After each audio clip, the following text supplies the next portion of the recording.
Bonjour Cédric et Sarah, vous êtes actuellement en formation. Quel type de formation suivez-vous actuellement? Alors on suit une formation intitulée Perfectionnement aux techniques de l'éco-construction au Greta des estuaires de Coutances. Et en fait c'est une formation qui consiste en l'apprentissage des techniques traditionnelles pour la restauration du bâti ancien. Et en fait qui est couplée avec tout ce qui est nouvelles problématiques liées à la thermique et à l'isolation écologique des bâtiments. D'accord. Alors, dans ce parcours de formation, il y a eu un moment un peu spécial, c'est un travail avec des partenaires britanniques, à la fois en amont d'un événement, pendant un événement, et aussi un échange avec des partenaires anglais.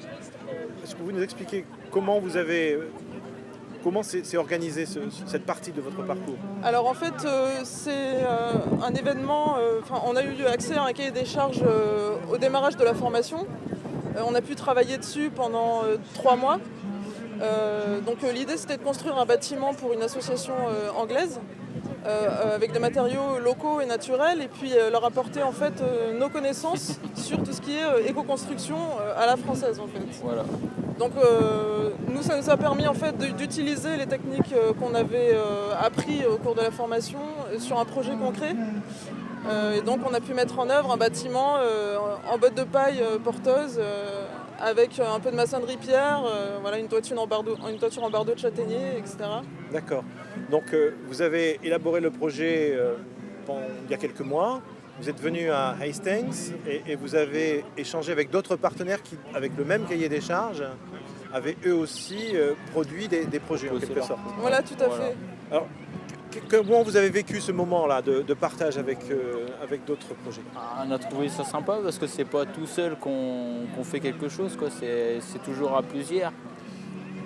Donc on a pu mettre en commun nos idées. Comme ça, on peut prendre un peu de chacun d'entre nous pour avoir un...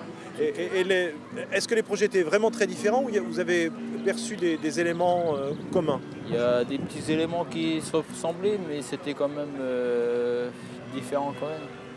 La mise en œuvre beaucoup. D'accord. Parce que de la paille, il y en a eu plusieurs fois, mais...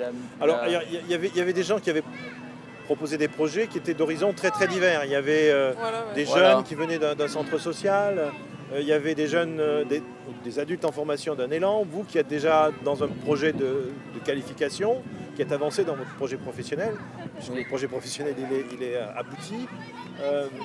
Est-ce que le fait d'être dans ce genre de configuration avec des gens qui viennent d'horizons très différents, c'est intéressant? C'est très enrichissant parce que, comment dire, disons que le point de vue de technicien est du coup enrichi du point de vue un peu naïf ou qu'il y a plus de recul en fait des personnes qui ne viennent pas du milieu du bâtiment. Et ça apporte toujours des nouvelles idées, des nouvelles manières de voir les choses et au final ça fait une belle synthèse, quoi. D'accord. Et puis l'accueil, tout ça, c'est... Oui, sans parler de l'accueil au Bridge qui était super excellent. géant, quoi. C'est des gens très gentils. Et qui font un excellent travail justement avec les gens qui vivent, les habitants qui vivent autour du Bridge, effectivement. Ouais. Ce sont des partenaires importants pour nous et avec lesquels on a mené des activités très intéressantes.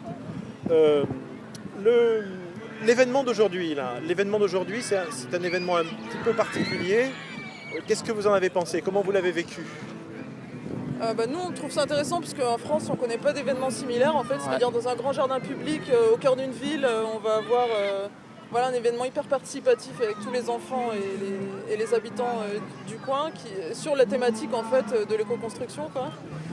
Donc ça nous a permis en fait d'exposer des techniques qui sont complètement méconnues aujourd'hui comme la botte de paille et en fait voilà. Alors on est sous une arche que vous avez construite ensemble? Oui. Ouais. Oui. Avec des gens que vous connaissiez avant ou pas? Alors en fait la personne qui a organisé l'événement c'est un Anglais de Brighton. Oui.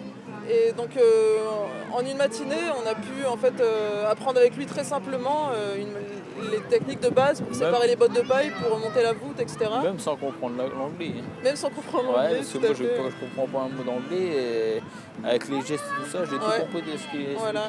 D'accord. Donc une expérience très très intéressante. Merci beaucoup Cédric et Sarah, merci infiniment. De rien.